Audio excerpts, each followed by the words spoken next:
പൂക്കൾ കൂടുതലുണ്ടാകാനും ചെടി നല്ലപോലെ വളരാനും അതിന് വേണ്ടിയുള്ള വീഡിയോയാണ് അത്. നമ്മൾ ചെയ്യേണ്ട നല്ലൊരു വഴിയാണ്. നമ്മൾ വീട്ടാവശ്യത്തിന് ഉപയോഗിക്കുന്ന നാരങ്ങയില്ലേ, വീട്ടാവശ്യത്തിന് ചെറുനാരങ്ങ പിഴിഞ്ഞ ശേഷം നമ്മളതിൻ്റെ തൊലി വലിച്ചെറിയാതെ ഒരു കുപ്പിയിലിട്ട് വെക്കുക.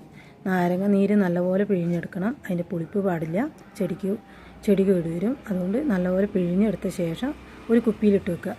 അതിൽ 1 ലിറ്റർ വെള്ളം ഒഴിക്കുക. 1 ലിറ്റർ വെള്ളം ഒഴിച്ചിട്ട് ഒരു 3 ദിവസം ആ വെള്ളത്തിൽ തന്നെ കിടക്കണം. അത് കടന്ന ശേഷം നമ്മൾ അരിച്ചെടുക്കുക. 3ാമത്തെ ദിവസം അരിച്ചെടുത്തിട്ട് ഒരു കുപ്പിയിലേക്ക് മാറ്റിയിട്ട് അതിൽ 2 ലിറ്റർ വെള്ളം ഒഴിക്കുക. അങ്ങനെ എല്ലാം കൂടി 3 ലിറ്റർ വെള്ളം ഉണ്ടാവും. അതിൽ അര ഗ്ലാസ് വെള്ളം എടുത്തിട്ട് ആഴ്ചയിൽ ഒരു തവണ നമ്മൾ ചെടിക്ക് ഒഴിച്ചു കൊടുക്കുക. ഞാൻ ഇവിടെയുള്ള എല്ലാ ചെടിക്കും ഒഴിച്ചു കൊടുക്കാറുണ്ട്. അടീനക്കില്ല, ബാക്കി എല്ലാ ചെടിക്കും ഒഴിച്ചു കൊടുക്കാറുണ്ട്. അതേപോലെ ഒഴിച്ചു കൊടുത്താൽ നമ്മൾ ഊട്ടിയിലൊക്കെ കാണുന്ന പോലെ നല്ല ചെടി ഉഷാറാവുകയും ചെയ്യും. നല്ലപോലെ പൂക്കൾ കിട്ടും. നല്ല വലിപ്പമായിരിക്കും പൂക്കൾ. ഇവിടെ കണ്ടാൽ നിങ്ങൾക്ക് മനസ്സിലാവും. എല്ലാ അടീനയായാലും ഏത് ചെടിയും, ജറവറ, ഇതിൽ പലതരം ചെടികളുണ്ട്. അതിലെല്ലാ ചെടിക്കും ഞാൻ ഒഴിക്കുന്നുണ്ട്. അതേപോലെ എല്ലാവരും ചെയ്ത് നോക്കുക. അത് നല്ല റിസൾട്ട് കിട്ടും ഇതുപോലെ ചെയ്താൽ.